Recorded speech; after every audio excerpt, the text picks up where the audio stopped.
Hi everyone, I'm back after a very long break. I was in Colorado with our daughter, helping her get settled in their house. They just made a major move, and I just felt like I just needed some time away to kind of reevaluate what I'm doing. And so anyway, I'm back. It is so hot here. I don't know what it's like where you live, but this morning I went out for a walk at 8:15 and it was really too late to be out walking. I did go 2.5 miles, but it was brutal out there. So anyway, I'm glad to be home, and I wanted to talk to you for a few minutes about what's coming up on my channel. I'm doing a series on doubt and deception. I feel like it's really important to talk about this right now because our culture is just inundated with it. And it's really hard to move about in the world and not be distracted by the lies of the enemy, to not be distracted by the distortions of Jesus that we see online in memes, by false teachers. I had an interesting experience a couple months ago. I really enjoy being a student of culture, figuring out what people believe and how they got there, and to really be able to understand and talk with people. And a couple months ago, the Lord just started impressing on me, I want you to push that aside. I really don't want you there at this point. And so I obeyed that. I just kind of stopped doing research. And then shortly after that, I had a conversation with somebody about a pastor in the United States, from a large metropolitan area. And this person said to me, have you heard of this person? And I said, I've heard the name, but I don't know anything about them. So later in the day, I opened my laptop and I typed the person's name in, hit search. So the Google results come up, and my eyes are just kind of gazing across words and phrases. And I see an assortment of things in just a few seconds, one of which is the benefits of pornography. And then I see that the person has a homepage.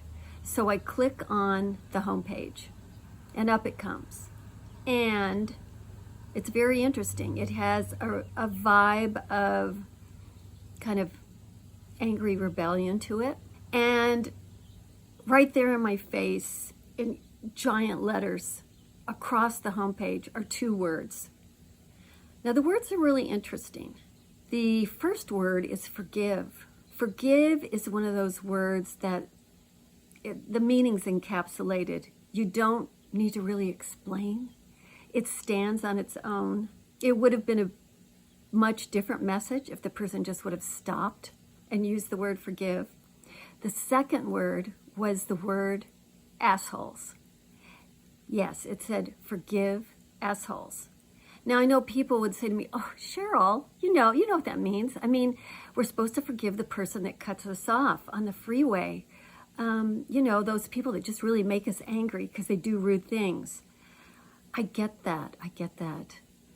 But the message here was, I'm better than a group of people.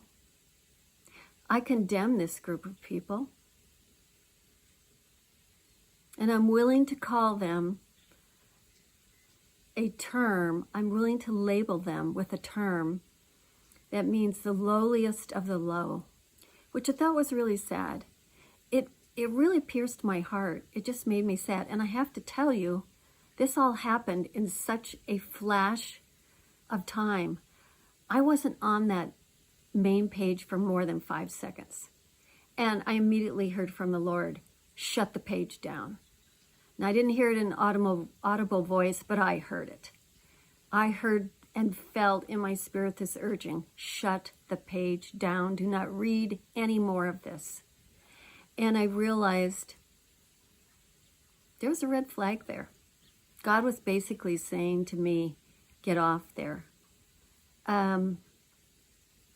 Unfortunately, we're all a little bit closer to the cliff than we realize. That's what Satan does to us. He lures us, and then he says, you know what?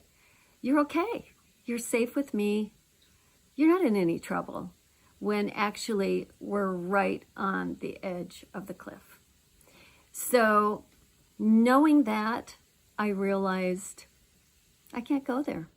He won't let me.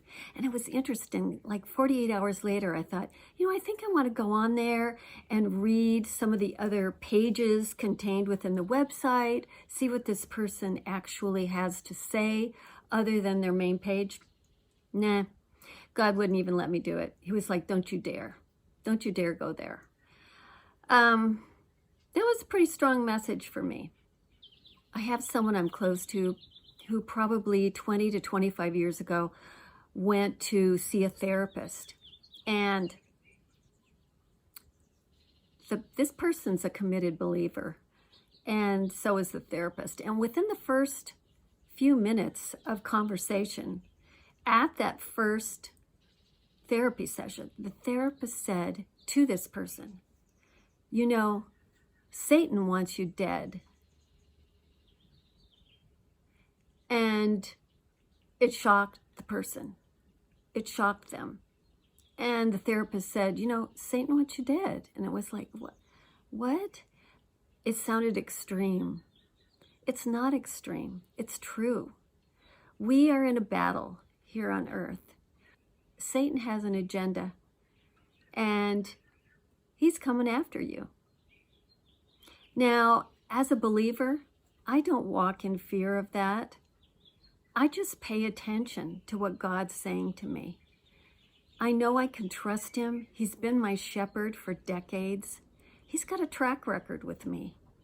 And what I read in his word assures me that I'm going to be okay as long as I stick with him. Is the road going to be rough? Yes. Am I going to always get what I want? No. Are the outcomes always going to be what I want? Not necessarily. However, I can trust him. So my goal in putting this out there is to encourage those who are going through periods of doubt, because it is normal for us to do that, to doubt, some at deeper levels than others. It is also very normal for us to be faced with deception every single day.